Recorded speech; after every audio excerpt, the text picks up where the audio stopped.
que a Federação da Agricultura do Estado de São Paulo não só tem 237 sindicatos patronais nos maiores municípios do Estado, mas também por desejo, análise e aspectos conceituais do presidente da Federação, ao longo desses anos que nós presidimos, de transferir 320 municípios que eram inorganizados como extensões de base dos nossos sindicatos.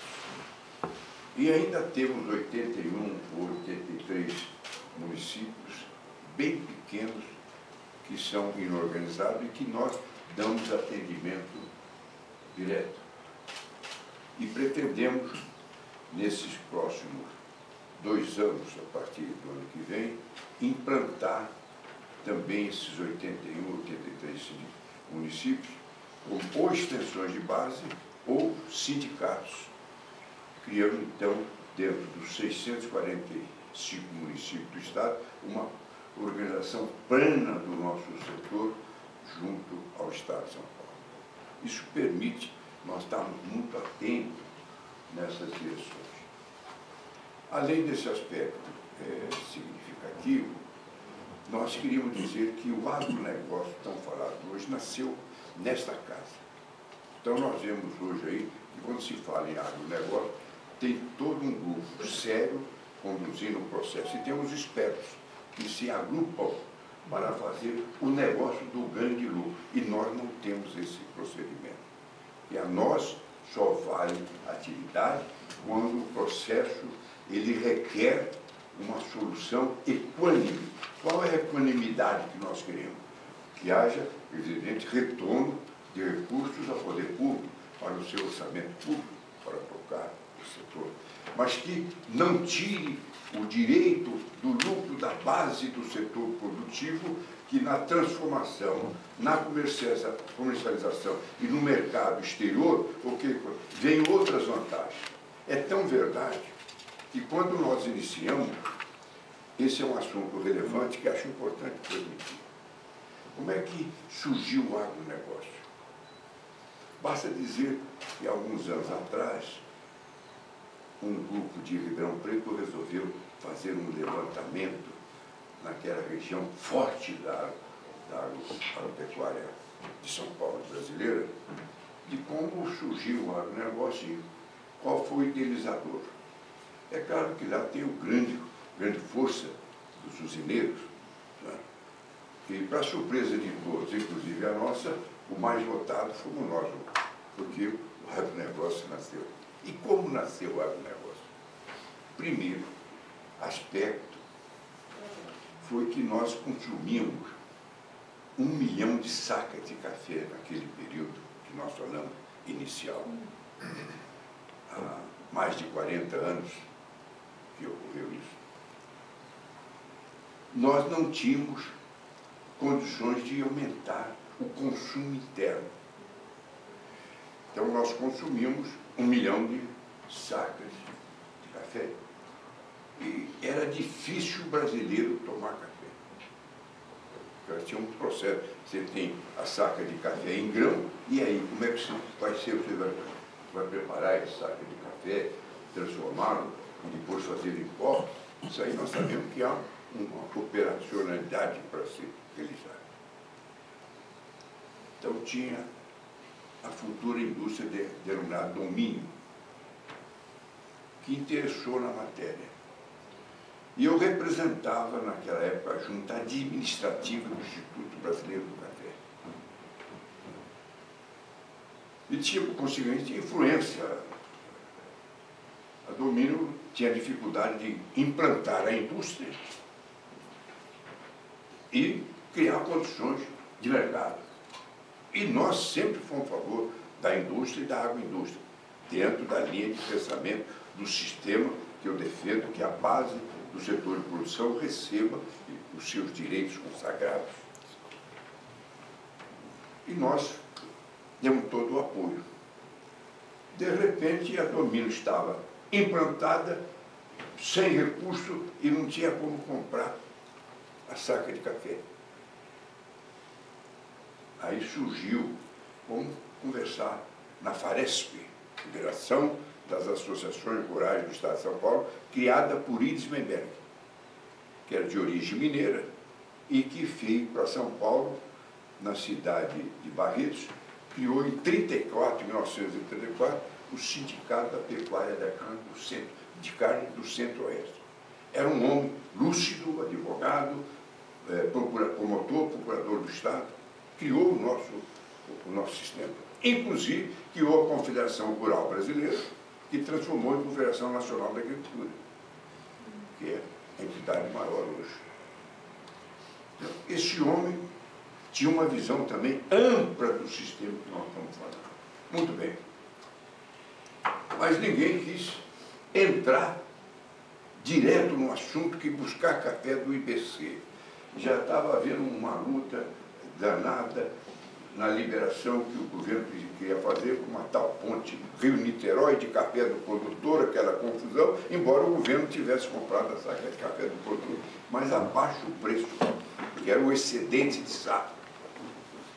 Não teve dúvida que o senador Flávio da Costa Brito, que presidia a CNA, liberou que nós tomássemos uma posição de buscar esse café.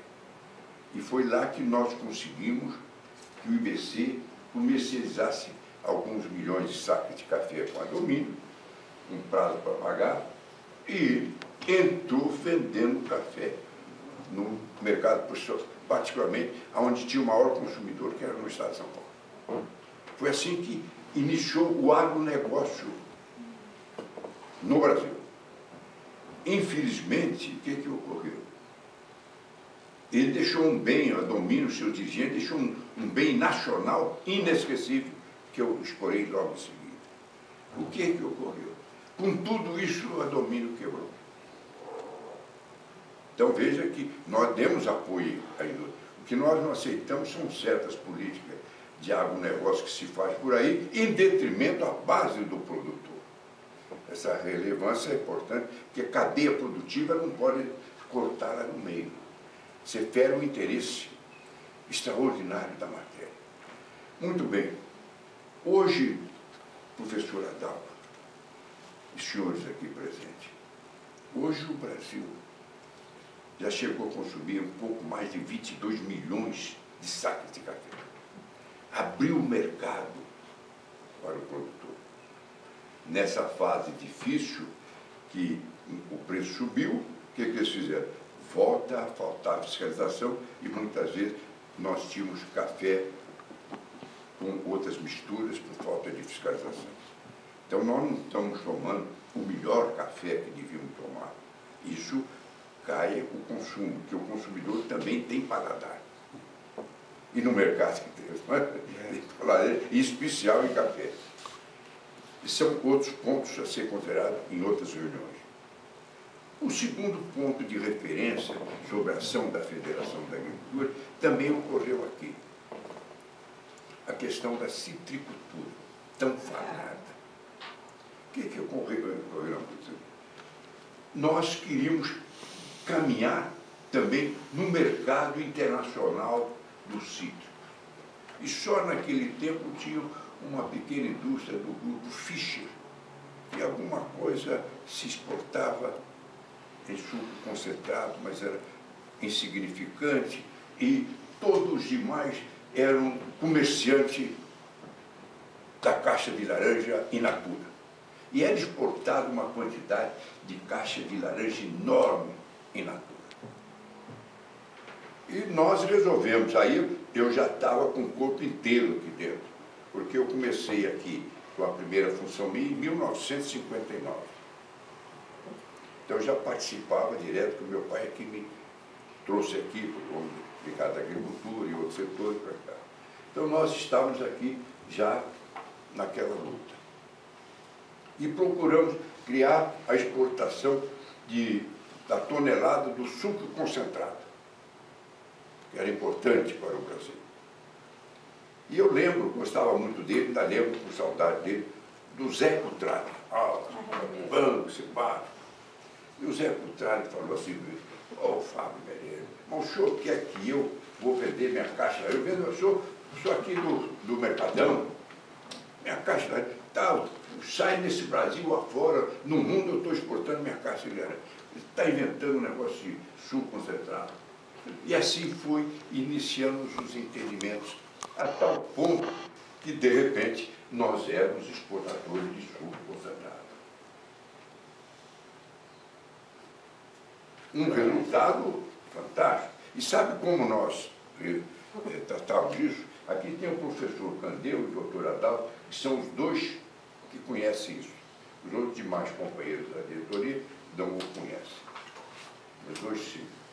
Aqui sentava nessa sala, nesse lugar, à esquerda, os 3 quartos industriais. Eles sempre vinham com 1 ou 2 advogados. E aqui, os citricultores mais bem informados do assunto. Uma lousa ali, a imprensa do lado de fora, e aqui o preço da caixa de laranja, o preço era Y. Mas a indústria só poderia pagar X. E o produtor tinha que receber esse Y. Então ficava um vazio.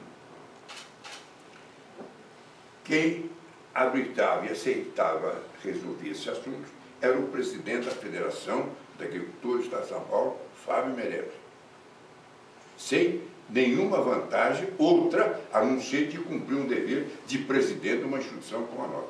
Nós não fazemos negócio. As coisas foram evoluindo e foram indo bem, que um belo dia a situação estava estável, que eles chegaram à conclusão, os industriais e o grupo de líderes citrícola, porque nós tínhamos aquelas comissões especiais de citricultura, chegaram à conclusão que o único meio de compor com os industriais, qual era?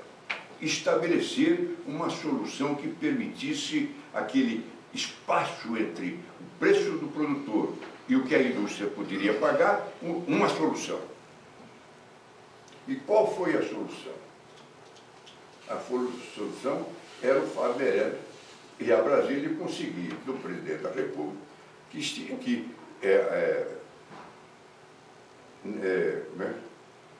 ele tirasse o imposto, né? Como é que chama a palavra?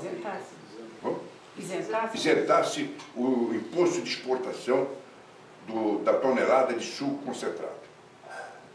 Então eu fui a Brasília, tive uma reunião com o presidente da República, fiz a exposição e tal. Foi aprovado. E a aprovação que foi feita aqui era tão perfeita que os industriais da época tinham uma consciência de valor humano, que era importante. O Zé Coutras, o Física, tinha um valor humano, tem que reconhecer isso.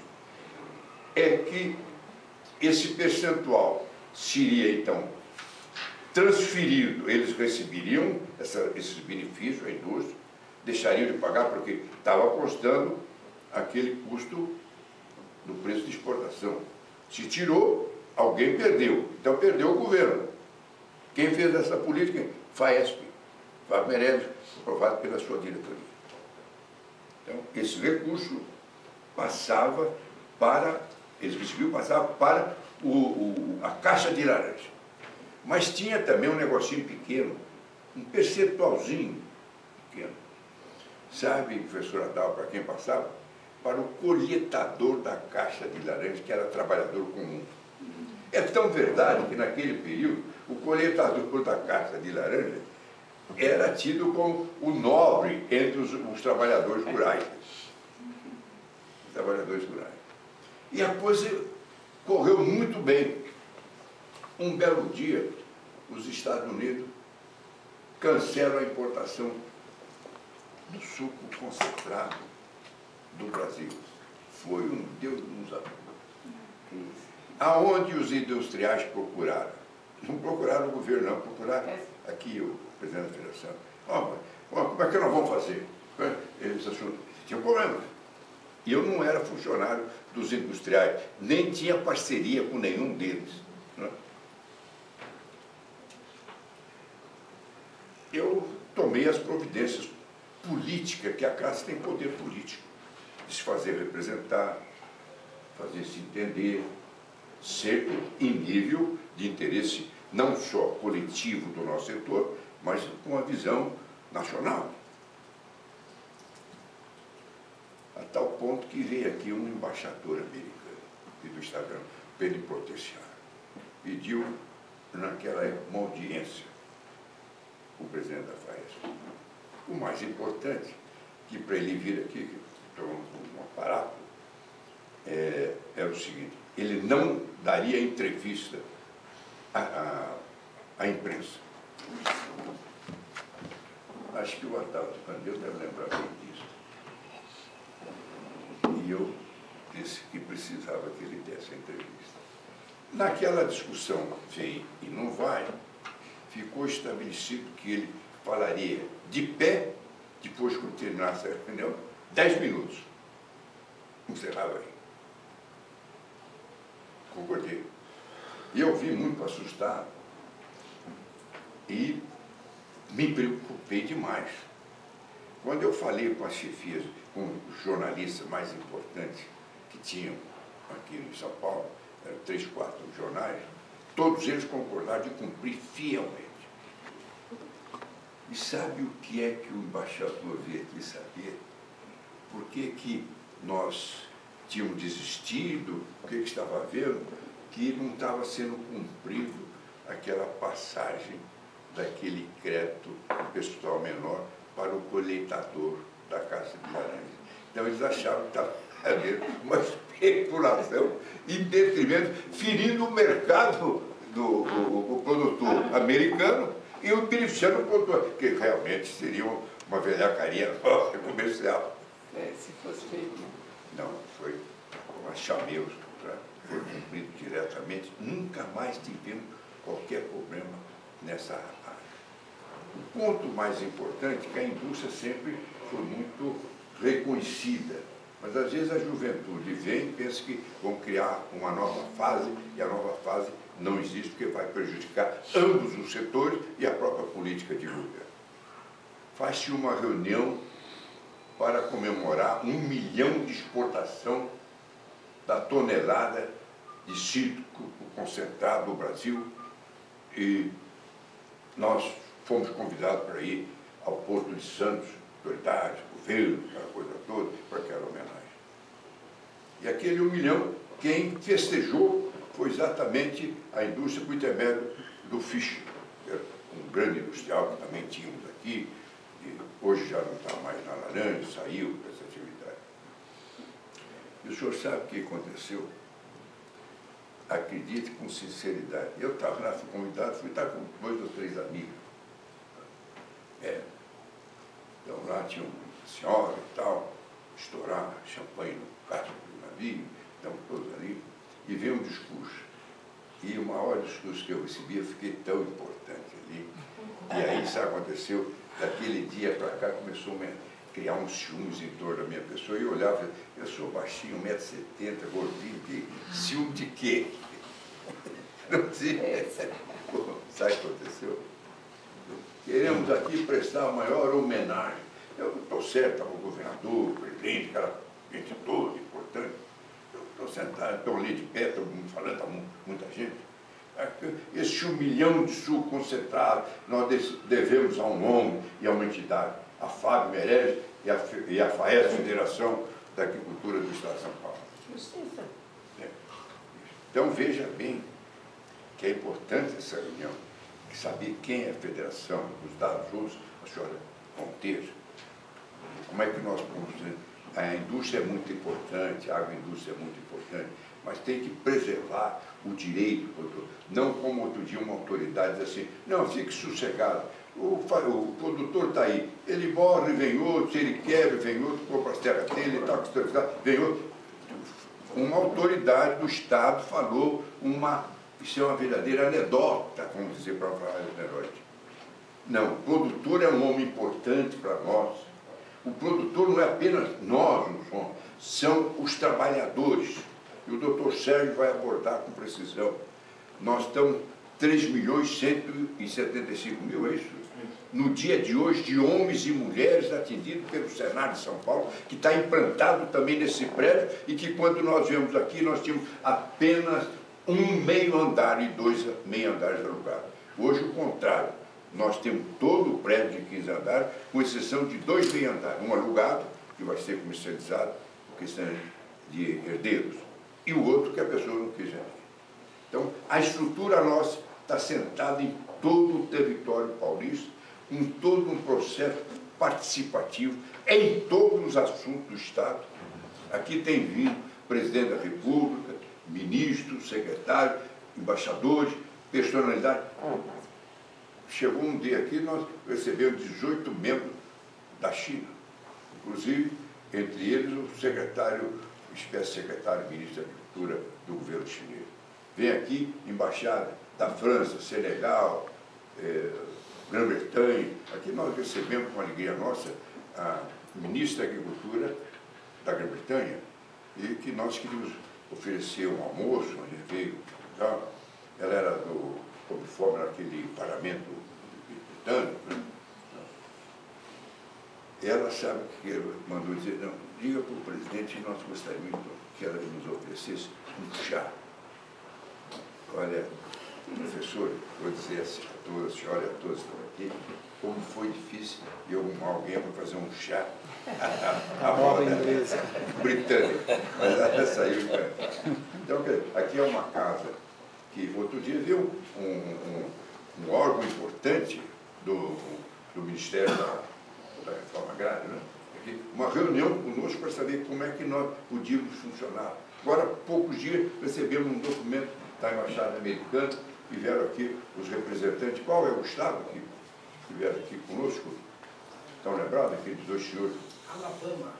Alabama, né?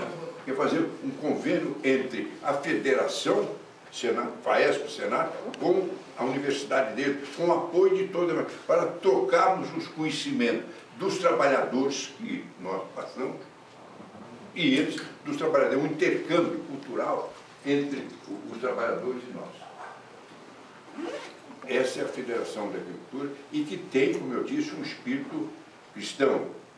Na cúpula está há muitos anos a grande bandeira brasileira. Tem lá embaixo um lugar de reuniões fechado. Desce, tem aqui o refeitório. É aqui que nós vamos almoçar. Aí nós damos da 11h30 até 2 horas, de 200 a 250 almoços diariamente, contributivamente, para todos os funcionários do sindicato, da FAESP, todos os funcionários do Senado, diretoria, autoridade e quem está aqui convidado conosco. E mais embaixo está a Capela Sagrada Família, que foi inaugurada por Dom Cláudio Umes e com a presença do governador Geraldo Alckmin. Então, a nossa estrutura está em todo o território do Estado de São Paulo, tem um patrimônio invejável, criado seriamente, construído seriamente, com apoio direto de cada presidente sindical. Esta casa é uma casa democrática, cristã, nacional, e que tem respeito por todos os objetivos, mas não trai um princípio que é a doutrina dessa casa, o direito consagrado da individualidade justa de cada homem que presta a sua contribuição e seu serviço. A prova é que a contribuição que a senhora presta com o seu pessoal especializado, que a senhora aqui conserva, recebe de nós todo o apoio, toda a confiança e o respeito. Então, essa é a Federação da Agricultura do Estado de São Paulo. Posso dizer que ela abriu um campo fantástico no educacional. Basta dizer que um amigo meu, uma ocasião, disse, olha, eu sou mais conhecido do que você precisa abrir as suas informações à imprensa. Agora, o seu nome é mais conhecido. Fala Fabiano, já sei. Agora, mostra o Fabiano, ninguém sabe quem é. É uma visão doutrinária. Eu ainda não alcancei, talvez por causa da minha altura, se eu fosse alto, ficava mais fácil, né? Aí não tinha assim. Eu agradeço, dei as colocações, peço permissão professor Adalto, por ter invadido a sua reunião, tomado a liberdade de abrir a reunião também. Convidado. Tá? Especial. Muito obrigado. E pedir que a senhora assuma, dê as ordens a todos os diretores, os poucos que estão aqui, representam todos. Mas eles cumprirão suas ordens sem ter que me constar. A senhora acertou aqui quem preside aqui, e assim, né? Foi aqui que o Fernando Henrique sentou e anunciou que ia ser candidato, né, presidente da República. Daquele, o presidente Itamar chamou e ficou até essas histórias políticas, tem acontecido algumas aqui, que está fora de hora para nós. Muito obrigado a todos. Antes que você saia, doutor Fábio, desculpe, aqui é doutor Fábio. Nós queríamos, em nome do Concelpa, agradecer, inicialmente, por nos receber. É com muito prazer que, na primeira reunião do ano, nós fizemos em todas as entidades que têm assento ao Concelpa, nós fizemos reuniões. E é o primeiro presidente que faz a abertura das nossas reuniões. Naturalmente, o senhor citou aqui no início o trabalho que fizemos conjunto, e não sei se todos, se são muito jovens para lembrar, quando a gente começou a luta por esse país, iniciada por você, e você não falou isso, de que o agricultor fosse respeitado no seu produto, agregando valores, que todo mundo achou que você estava fazendo ideias, como você citou aqui da laranja e todo o café, né? Então, é um respeito particularmente muito grande pela sua pessoa, porque eu tive o privilégio de ver o seu crescimento. Todos sabem que eu trabalho com municípios e sei do seu trabalho em relação à agricultura desses municípios. Eu não sei se as pessoas sabem que no nosso estado, com 645 municípios, nós temos mais de 350 com menos de 50 mil habitantes. Então, são municípios que dependem, são extensões imensas e que dependem, né, da agricultura ou da pecuária para a sua sobrevivência. Queremos agradecer do fundo do coração. Tenho certeza que eu falo aqui em nome de todos os membros do Conselho, estão aqui todos representados, por nos receber. E dizer que o seu representante, Gilmar, como foi o Ronaldo e a Stephanie Kessler, tem realmente contribuído conosco, não só com a presença, mas com as ideias, com as sugestões, dizendo sim, dizendo não quando necessário. E o Concelpa tem muito a agradecer. Já falei muito, mas acho que é a emoção. Porque eu que venho de família de agricultores, né, eu que saí da zona rural, né, tinha casa na cidade, mas para me casar, casei com um homem maravilhoso que tinha medo de vaca até em fotografia, mas mesmo assim eu sempre tive uma... Subir a porteira. Eu falava depois de casado, pô, olha, acho que eu te amei muito mesmo, porque enfrentar aquelas vacas da fazenda, mas estou falando sério, como quem veio da zona rural, quem participou, quem conheceu as dificuldades, né? O seu trabalho foi assim uma coisa que sempre nos fez te admirar e reconhecer o seu trabalho particular e também da FAESP. Sabemos que o senhor tem uma agenda, é difícil falar você no gabinete, falar senhor aqui, mas é sempre senhor a sua agenda, e fique à vontade e vamos contar com a sua presença no dia 27, lá na Eletropaulo, onde nós vamos tentar reunir os presidentes das entidades que têm assento para prestar contas. Porque nós, conselheiros, fazemos um trabalho voluntário, mas o Concelpa faz umas coisas meio doidas, graças ao endosso das pessoas que estão aqui, da Nádia, do Mauro, do Nassif, do Gilmar e da Stephanie, e gostaria que você estivesse lá, tá bom? Deus quiser. Muito obrigada. Eu queria perguntar, nós sempre damos uma lembrança da nossa capela, que é esse livro, mas sempre a gente pergunta se as pessoas podem não ser católicas. Eu estou vendo que tem 3 membros. Se os senhores aceitarem, nós mandaremos um livro das nossas orações aqui. Sou católico, apostólico, romano. Então, o senhor também, a senhora, aceita. eu mandarei Lindo. o senhor desse, traz com grande prazer.